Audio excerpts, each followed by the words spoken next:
नमस्कार दोस्तों, जब भी आपको इस संसार के प्रति निराशा लगे, संसार से कोई निराशाजनक रिस्पॉन्स मिले, जैसे कि लोगों से कोई गलत व्यवहार मिले या जिनसे आपने कुछ आशा बांध के रखी थी या पॉजिटिव रिस्पॉन्स कि आपको उसका नेगेटिव नकारात्मक रिस्पॉन्स मिले, कोई आपको कुछ बोले, कटु शब्द बोले, या आपने किसी के लिए कुछ किया हो मगर वहाँ से वो उतना आपको रिस्पॉन्स नहीं मिल रहा हो, बल्कि उल्टा धोखा ही हो रहा हो, या कोई निराशा ही आपको हाथ लगी हो, और इसी तरह आपने कोई कर्म किया हो, आपने कोई ऐसा प्रयास किया मगर उसका आपको यथोचित फल ना मिला हो जो आपने सोचा हो। तो कुल मिला के जो भी ये सब जो संसार में हम अपना इनपुट डालते हैं लोगों के प्रति या अपने स्वयं के जो काम करते हैं उसके फल के प्रति हम सोचते हैं कि अच्छा रिस्पॉन्स मिलेगा लोगों के व्यवहार से या फिर हमारे खुद के काम से, अच्छे काम से। तो दोस्तों, इसमें दो बातें सोचना। एक तो पहले निराश मत होना, और इसका तरीका दो बातें सोचोगे तो निराशा नहीं आएगी। पहली बात सोचना कि केवल कर्म हमारे हाथ में है, फल नहीं। तो हम किसी के लिए कुछ अच्छा करते हैं, अच्छा सोचते हैं, वो हमारा कर्म है।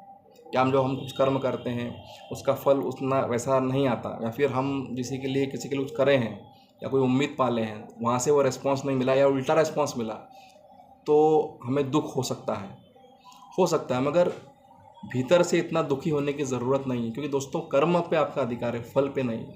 फल किसी भी रूप में आ सकता है, ये तो गीता कहती है ना।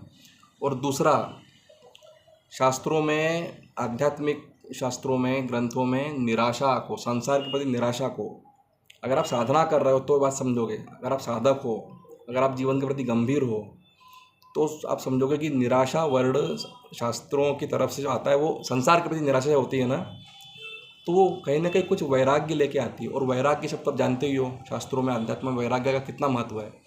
तो उसको सही दिशा में, उस निराशा को जो मोड़ दो, तो आपको थोड़ा वैराग्य की भावना आएगी।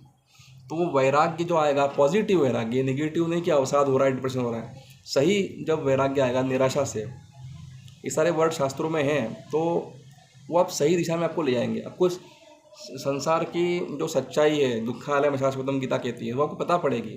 क्योंकि संसार का सच्चा स्वरूप यही है। आपको कभी भी आपको पॉजिटिव रिस्पॉन्स वहाँ से जो सोचा है वैसा आवश्यक नहीं मिल जाए। कभी कभी मिले तो किस्मत है, और ना मिले तो और बड़ी किस्मत है।